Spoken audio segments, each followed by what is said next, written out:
government projections at the time, the budgeted export revenue that it was looking for from our Jubilee field was around $3. But this was the case where around January 3rd, prices were around the $30 range. So government thought it wise to introduce new taxes to be able to still generate revenue to develop. But where you find prices going up back on the world market, what it means is that there's a correlation there where government will be able to at least get a little more from the Jubilee exports. So government should have by now, up to this point, seen to it that some of the taxes that is actually padded onto petroleum products will be done away with or removed completely. But this is a situation where the government is adamant. The petroleum service providers, of course, they would be looking to make their money, so they wouldn't look at anything. But you and I continue to suffer, and that is where we think the government does not heed. We are still monitoring. If by $63 a barrel, the government says it will still not heed, then we will all take to the streets to demand what is fair to all of us, because the agreement between government and Ghanaians was that you needed revenue. You don't have to go borrowing to develop. Yeah. At 53, today you are about 50, yet taxes remain at cutthroat, prices or rates. So you'll be asking if indeed we are all not being fleeced or shortchanged. I think the system is actually not being fair, though it's deregulated. Taxes continue to control the market, and it's not helping any of us. Okay, now you did indicate earlier government's actually projection was at $53 per barrel. Now we are doing almost about 50. Almost about 49 as we speak. It's 49. It used to be 52 just some 2 days back. Now it is 49. The point is we are not yet at 53. So why are you making these allegations and these comments as we speak? That even answers our earlier criticism. We are back to almost 49 today as we speak. Brent is 50.22. WTI is around 48. So 49 thereabouts. We are back 49, yet local pump prices are going to go up.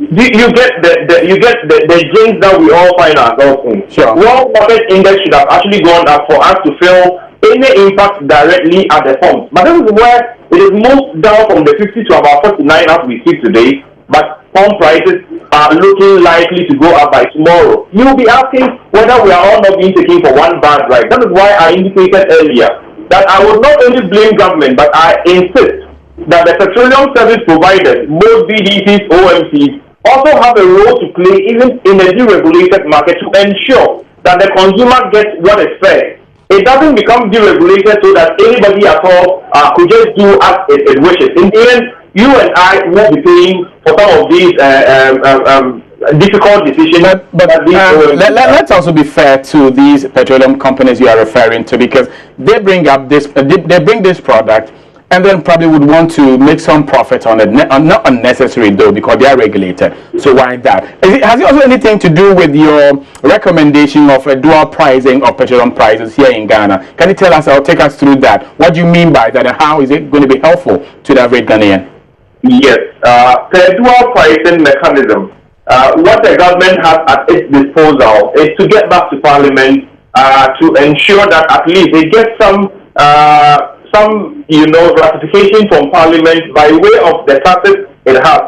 Finance Ministry through JRA can decide that indeed, yes, world market has gone up +5 or has gone down -5. So therefore, what you are paying for each barrel that you bring into the country, instead of the 17.5 plus whatever, we could do about 15 for this particular month or this particular, so that prices could at least stabilize even in the deregulated market. But where government insists that things must be done the way it is being done, like I indicated earlier, the government would not suffer, the petroleum service providers would not suffer, but you and I, the ordinary consumer out there, would be forced to pay much more than we actually should. Initially, when we confronted the situation, that's why I brought in the Togo example. The excuse was that Ghana's petroleum products prices were much lower, and so smuggling was ongoing. But if you do an analysis of the sub-region, you would realize that Nigeria, even with all their difficulties, is doing about 12 Ghana cedis, 12 pesos. Togo is doing between 12 and 13 Ghana cedis. We say we are doing very well, everything is fine, yet we are doing between 16 and 17 Ghana cedis. and yet prices continue to threaten to go up. Duncan, is it unfair to compare Ghana to Nigeria, because Nigeria do in excess of 5 million barrels a day? We can't just not compare these two jurisdictions. But then the point is this, that what are you expecting? What are the taxes that you are expecting to be waived on the export pricing formula here, as you just alluded to? Let me also set the record straight again. It will be quite fair to compare Ghana to Nigeria because we produce in excess of what we consume. Our current consumption of 90,000 barrels a day compared to about 120,000 barrels production from the Jubilee field.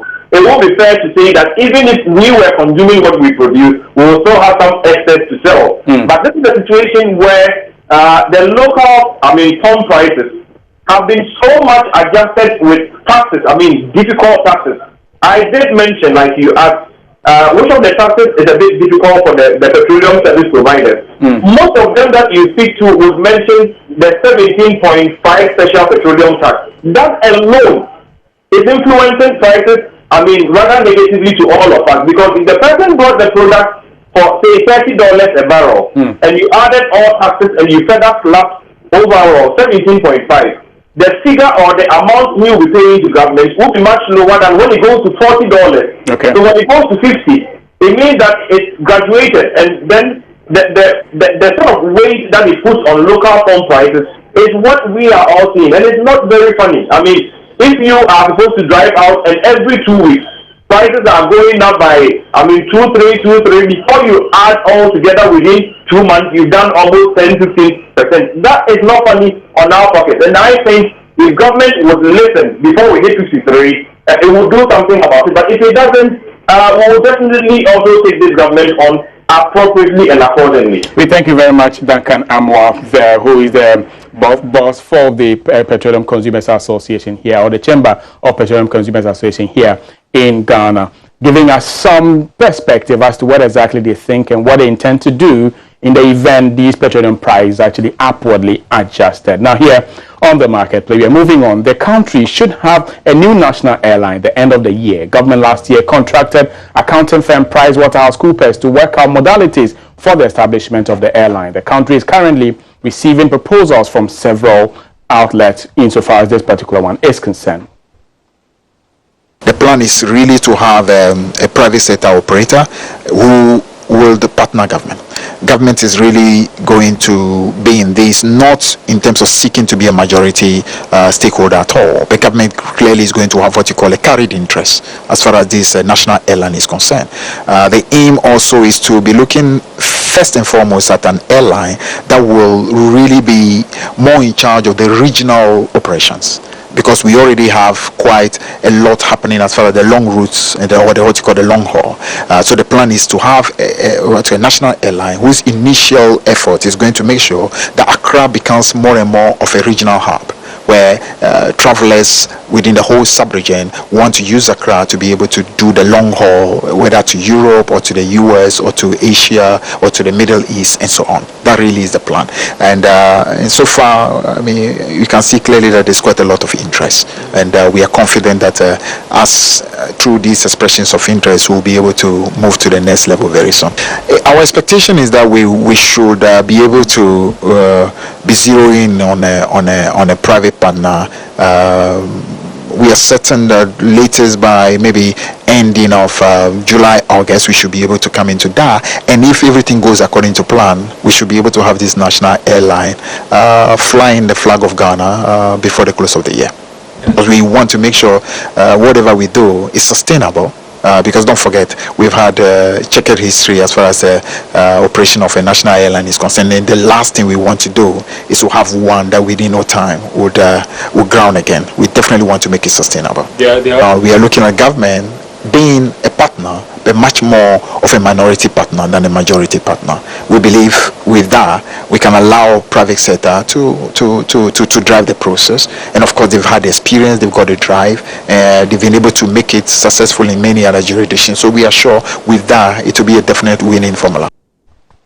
Fifi Kote is the transport minister. Meanwhile, founder and CEO of Imani Ghana, Franklin Cudjoe, is not sure if a country like Ghana needs a new national carrier. Transaction advisor PricewaterhouseCoopers believes the selection of a partner will help the new national airline take advantage of opportunities in the marketplace. But Franklin Cudjoe says the airline industry globally is facing severe challenges which do not warrant the country to invest in it currently. We are not interested in trying to say government can't do this, government cannot do that. South Africa Airways is struggling as we speak. It's run a lot of debts. Kenya Airways, these are properly handled airlines, by the way. They are running debts. By the way, which route are we going to fly? The only viable route right now as we speak is either to fly from here to Brazil. How many people are going to fly from here to Brazil or Latin America? Well, I went to Mexico. I did KLM, yes. But I'm not being pessimistic or doomed. The last Ghana Airways international flight, I was supposed to fly to to London? It ended up in Spain, spinning in the air. I mean, because of bad management. So I'm not against the states trying to resurrect a national airline. But until I see the plan, I'm not too sure about what plans have been put together. Because again, the same people who put together the plans, the financial viability or so-called, said, oh, it's not ready yet. All of a sudden, within some few months, it's ready. Until I see the full scale of the profitability and viability analysis. Look, it is not by force that we should own a national airline. What's the point? The president has a plane. He can fly anywhere he wants. Ministers can fly. They should fly economy. What's the point? What's this national airline craze about? Is it that the prices will be reduced, or we are better pilots, or we can eat fufu and pounded yam on the plane? I don't even get it. All the major airlines, even most airlines now are doing code sharing because they are looking at the profitability of the routes. Look at Brussels Air. Now Lufthansa has stopped coming here because Brussels Air picks passengers and they connect to Lufthansa in Europe because they are doing the math well. I'm sorry, it's not about the NDC government, not at all. It's about just government. All the things I read to you happened under Kufuor era. When they thought they can resurrect the airline, they messed it up badly. I was supposed to fly that last fateful flight to London. I didn't. Because they were charging lower, just $150 lower. I would have died. That's what you get in a national airline in an African country that has no plan. It's a flying coffin. They better forget about this airline business and support the local businesses that are in the airline industry, like African World Airlines. Support them. Well, leading mobile operator MTN has advanced moves to pay interest on funds subscribers keep on their mobile money platform. This would even take retrospective effect from January. The Bank of Ghana has initiated plans to compel such electronic money transfer services providers pay interest on subscriber deposits because such funds are considered comparable to investment. MTN CEO Ebenezer Asante tells Joy Business they are only awaiting approval from the central bank to lead the way, like in the ISO certification of their platform. Remember, the ISO certification is also part of the central bank requirement, but they gave us almost 1 year to get there.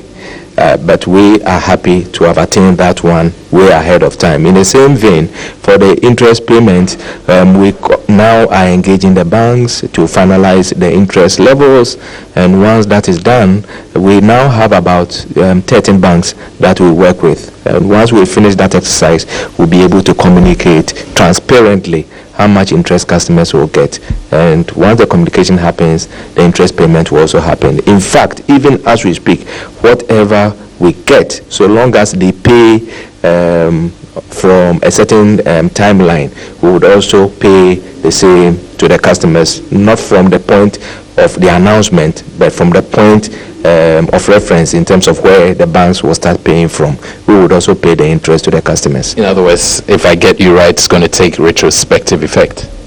Depending on when the banks will start paying. If the banks pay retrospectively, we would also pay retrospectively. Because remember, the rule is 80-20. 80% should go to customers, only 20% should be retained for us to cover our operational cost. When are you expecting this to happen? So as far as the central bank is concerned, the letter that we received from the central bank is taking off. So it is just the closing the interest levels with the banks. We have received confirmation from majority of the banks. We have a few, I think 3 or 4 to close, and as soon as we close that one, it's also in our interest to communicate that one to customers, because we believe it is also another reason why mobile money should be seeing the kind of growth I talked about, the average of 50%. This must indeed be good news for subscribers of mobile money and those who own mobile money wallet in there, as you should be expecting some interest paid on your wallet on this spring. We are taking a short break. We are back after the break.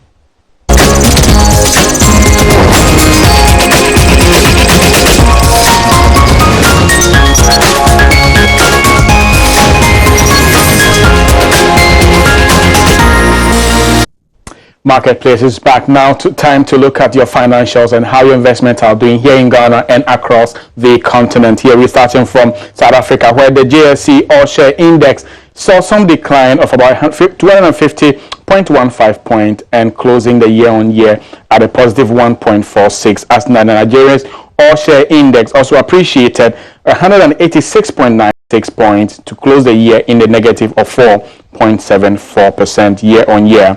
And Egypt EGX Top 30 Index recorded some sharp depreciation of 24.12 points, as the year on year still remains 10.71% per annum. And the Morocco's All Share Index also saw some depreciation of 11.71, as the year on year still remains in the positive regions of 9.18% per annum.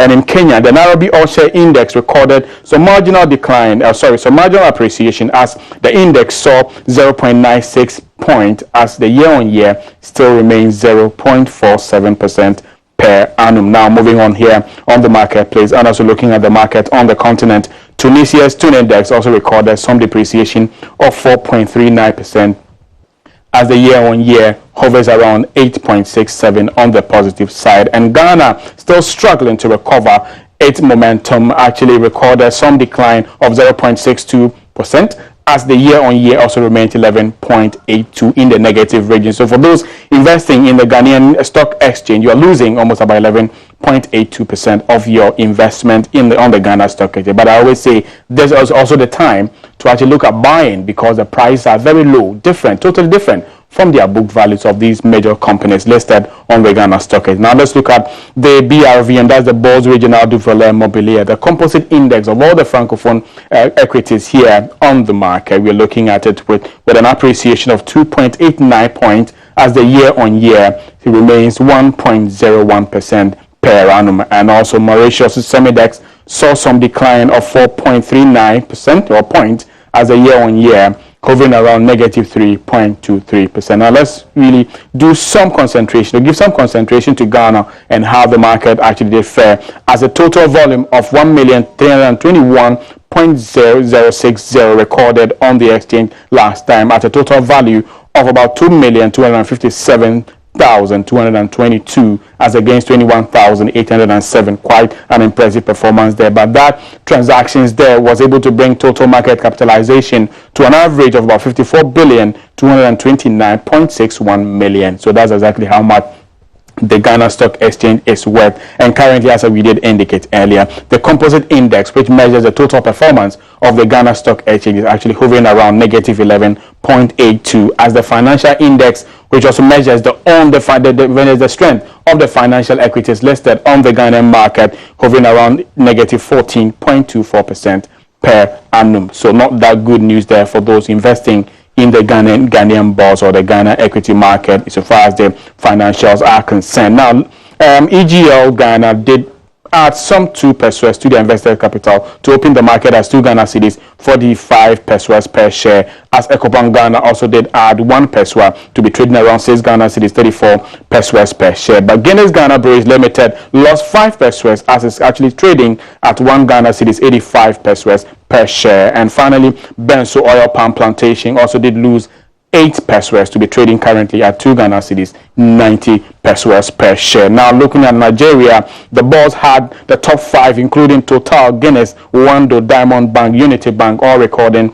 2 naira 28 kobos and 95 kobos, 62 kobos and 6 kobos and 4 kobos respectively. topping the chart of the top 5 gainers on the Nigerian market. And on the losing side, those who are actually shedding some value, the top 5 include the livestock, AfriPrudential, Transcorp, Tiger Brand, and Skybank, all recording 1, 2, and 3 respectively. Now let's look at how the commodity market is also faring, as we did indicate. Currently, crude oil is trading $50.05 after actually losing 54 cents, and gold after adding on $10 is currently trading at 1,284.14 cents per ounce, and cocoa lost $9 to be trading currently at 3,090. So that's exactly how it is. Now, the Ghana cedi did perform quite well after it gained against the US dollar, the British pound, the euro, and the Chinese yuan, and also the CFA franc did lose to it. So basically, that is how exactly the market fared like. So that'll be it here on the market, and that'll be it on the marketplace here. My name is John Kojo Amwako. But if you want to get interactive with us, our Twitter handle is Joy Business GH, and on Facebook is Joy Business. For more, you can log on to myjoyonline.com. We'll be back again tomorrow. Have a very good afternoon.